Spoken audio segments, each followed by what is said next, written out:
Les drapeaux des deux pays à la fenêtre du cockpit, tout un symbole pour le premier vol entre Paris et Téhéran depuis 2008. L'avion d'Air France a atterri en Iran avec 20 minutes d'avance sur l'horaire prévu. Pressé peut-être, comme le secrétaire d'État français au transport, de reprendre les échanges avec les partenaires iraniens.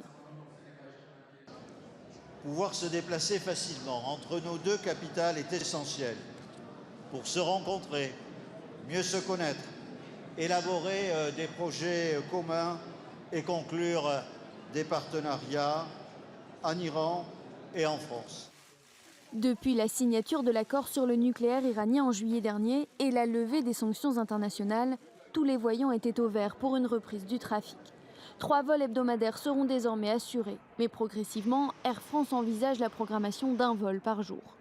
Début avril, la réouverture de la ligne avait donné lieu à une polémique en France.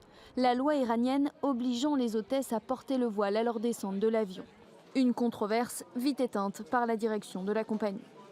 Quelle est la vraie question? La question, c'est est-ce qu'on vole vers l'Iran ou pas? Et je crois que tout le monde s'est exprimé en faveur de la reprise des vols d'Air France vers l'Iran. C'est ça qui est important. Voilà.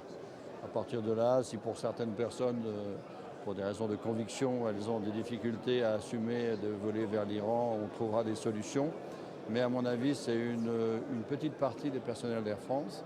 Au final, seules les femmes qui acceptent de se couvrir seront affectées sur la ligne. Air France devra se faire une place sur un marché déjà concurrentiel, l'Allemagne et les Émirats arabes unis n'ayant, eux, jamais interrompu leur liaison.